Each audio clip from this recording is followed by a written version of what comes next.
Brightly polished beer pulls, particularly the part that is out of sight until the handle is drawn forward, are always noticed. Just as important are the places the customer does not always see, particularly the beer sink and the odd corners and crevices of the engine case and pewter work. It is easy to see that this barman takes a pride in his job. No neglected places where dirt can accumulate for him.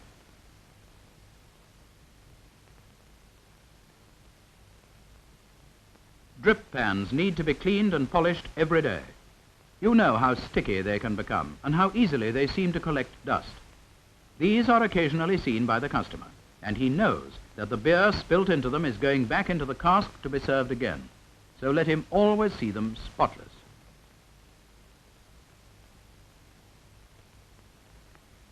During opening hours, the draining board is in constant use, so its cleaning is most important. Special care is needed here to prevent contamination. When you are busy, it is so easy to drop the countercloth on the draining board, which renders all this careful cleaning useless. Keep the countercloth away from the draining board and the sinks. Hot water and washing agents materially assist in the fight against bacteria. A washing agent is anything that cleanses, but for use in a public house, it must be carefully selected. It must not foam or give head to the water, and it must not affect the beer by taste or appearance. Shelves on which the stock is kept need a scrub or a polish occasionally, and wiping down every day before the new stock is brought up, wiped and put into position, with the old stock in front, of course. When they see that the governor is on the job and knows what he wants, the staff are more interested in their work and take a pride in seeing that everything is shipshape before the first customer arrives. The landlord has also to keep an eye on this sort of thing. He hasn't used the wash basin or the towel. So this picture leaves nothing to the imagination.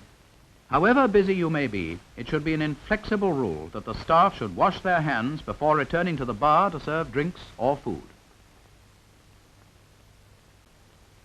The preparation of snacks and food for the bar is most intimately concerned with this important subject of hygiene. Only too often, in the belief that what the eye doesn't see, the preparation of food behind the scenes leaves much to be desired. But the days are gone for getting away with this sort of thing. Any old table will not do for cutting sandwiches. Smoking while preparing food just won't do. Dirty hands are unforgivable. Untidy hair, like an untidy kitchen, is unpardonable.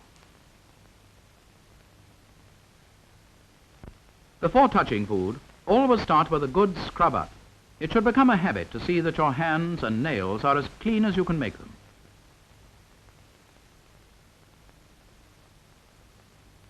Keep all food covered until it is actually needed. First of all, see that the table is well scrubbed and dry. The dishes and bowls containing the food should be really clean, and a knife, fork or spoon should always be used to handle the food. Sometimes, when making sandwiches, it is not always possible to avoid using the fingers. But notice how this landlord's wife touches it as little as possible, and then only with her fingertips. With her clean and well-tended hands, she makes the job pleasant to look at.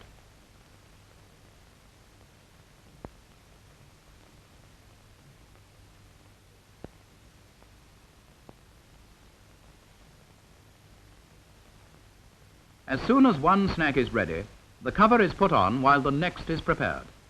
It matters little what kind of cover is used over the food, but there must be a cover for protection from germ-laden dust and fumes, and customers.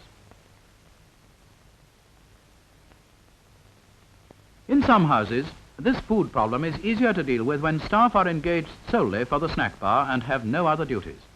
Food can be attractively displayed, yet kept well under cover.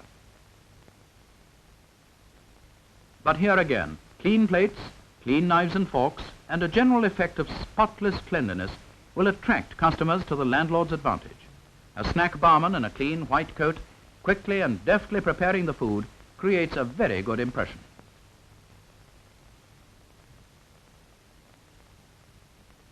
The large-scale cooking of hot meals is a different thing altogether, but without scrupulous cleanliness, A brand new kitchen costing thousands of pounds can be ruined in a few weeks.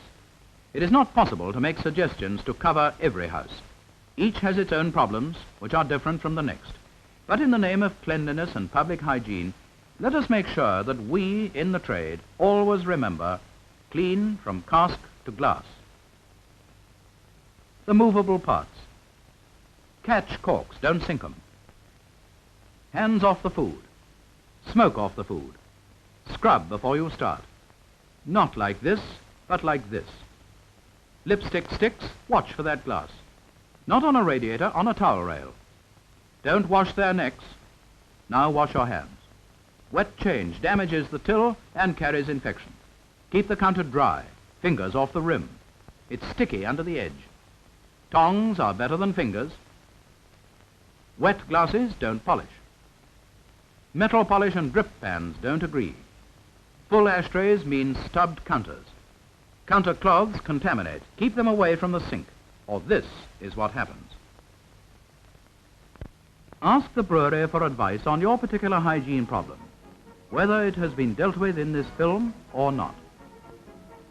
We need your help and cooperation in the interests of your customers, the public generally, and of your own business. Be house proud.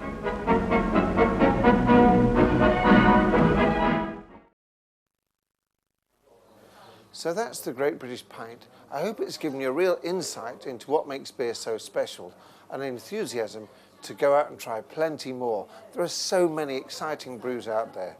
So until next time, cheers.